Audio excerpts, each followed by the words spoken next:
Haile Selassie could possibly still be very good because they say he was the king of the Ring of Solomon. So he still could very well be bloodline too. Well, you know he was a Christian. And he worshipped white Jesus.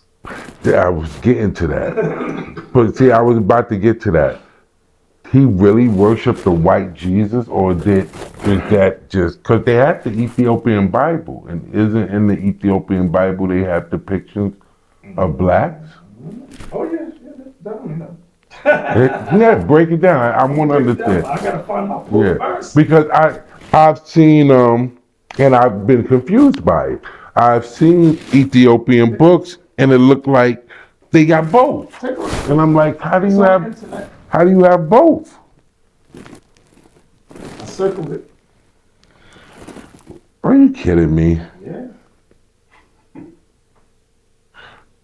You're kidding me? I never saw this picture. Oh yeah.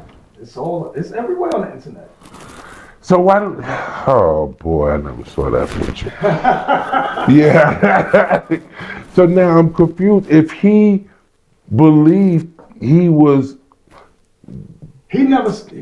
Selassie never taught that he was bloodline of Solomon. The Rastafarians taught that. Because Marcus Garvey said one day there's going to be a king to rise up from Ethiopia. So the Rastas took that and said, oh, it's Haile Selassie. He's the King of Kings, Lord of Lords. He's the reincarnation of Jesus. No. Copy.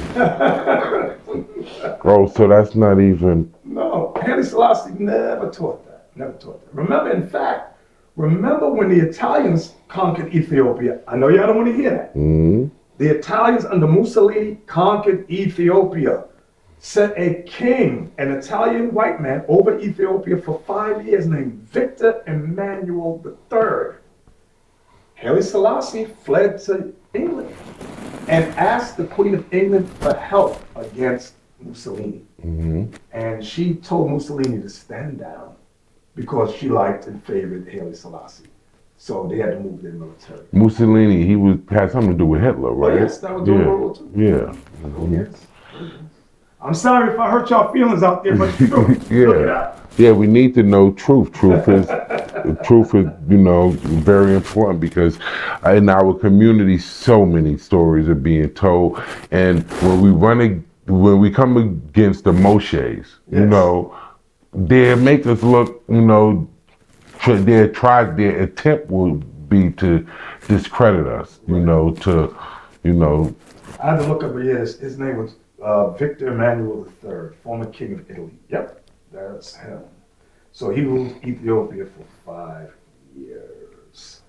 So they were never colonized, but they did have a white king over them for 5 years. That's very interesting. Mm-hmm. So is the Ethiopian Bible correct? Is that because they tell me it's older than the King James? It's got the original books. They do have similarities. They have the book of Enoch, which the King James does not have, and I believe they have Joshua in their book.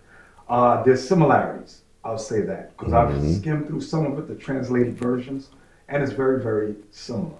But again, different groups of Ethiopians, some of them are Catholics, devout Catholics, and some of them follow Judaism, like the Falashis follow Judaism. They wear the yarmulke, they got the star, and some of them try to go over to Israel. But they're not coming out with the fullness of the truth of who the 12 tribes are scattered worldwide. You're only going to get that from us here in America. We're the ones that are searching this information. Moshe kept talking about 10 tribes. What was he talking about with that? Oh, the 10 tribes, Israel was split into 2 kingdoms.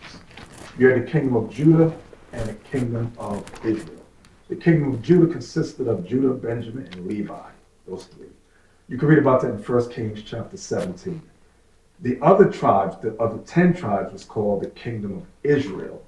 And that's what he's making reference to. Like, give me 2nd Ezra 13. I'll show you what happened to them. 2nd Ezra 13, verse 40. Watch what happened. 2nd Ezra 13 and 40. The book of 2nd Ezra, chapter 13 and verse 40. Those are the 10 tribes which were carried away prisoners out of their own land in the time of Hosea the king, So you can read that in 1 Kings 17. It talks about it in great detail. Go ahead. whom Salmanazar, the king of Assyria, led away captive. And he carried them over the waters, and so came they into another land.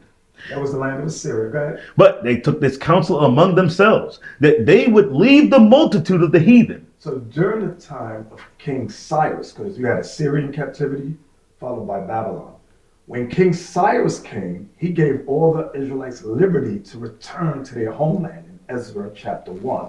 That's this part that you're at now. Read that part again. But they took this counsel among themselves, that they would leave the multitude of the heathen, and go forth into a further country where never mankind dwelt. See that part? They would go into a country where never mankind dwelt. Now, over there, everybody lived over there from Europe to Africa. So what part of the world is this talking about? This is the Americas. Read that part again. But they took this counsel among themselves, that they would leave the multitude of the heathen, and go forth into a further country where never mankind dwelt, that they might there keep their statutes, which they never kept in their own land. And they entered into the Euphrates Now it gives you the water route they traveled, right? by the narrow passages of the river. For the Most High then showed signs for them, and held still the flood till they were passed over. For through that country there was a great way to go, namely of a year and a half. And the same region is called Azareth. Arsareth. When you look up the word Arsareth, it means newfound land. That's the Americas. That's where you get the tribes of Gad, Reuben, Issachar. That's what they call Indians. Mhm. And a lot of those Indians look like you and me, by the way, the original ones. That's what I said to him at the Yes, beginning. I know you said that. And there's a movie on it called 1492. Write it down. 1492, The Conquest of Paradise, starring Gerard, Gerard, Depardieu. In the movie, when they are asking him, they are questioning him about how does he know there's an undiscovered land over here, he says the writings of Esdras. They tell you right in the movie, so meaning the scholars know that it's based on this. That's right.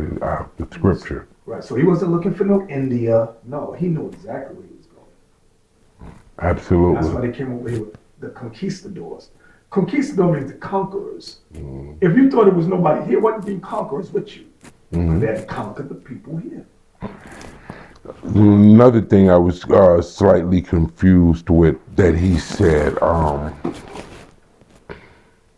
he didn't want to give our people credit at all for being Jew. That was just clear, you know. But then he said the Hispanics. He was like, it's evidence that they come from us. He was like, you know, the people last name Rodriguez. He's talking about, I know exactly, he means the Sephardics. You remember there was the group of them that was in Spain that spoke Spanish, like we spoke Spanish in Spain. But there's a group of Caucasians that call themselves the Sephardi Jews, and they speak Spanish. That's what he's talking about. Got you. So But I'll say this for the people out there. Our people that are Puerto Rican, Mexican, that have our blood in them, that's our people. They are people. They're Israelites. Yeah. That's the tribe of Issachar, that's the Mexicans. The tribe of Gad, North American Indians. And I'm not talking about $5 Indians. I'm talking about the real ones, not those white people that say, oh, I'm an Indian. Ooh, not them. I'm talking about the real ones.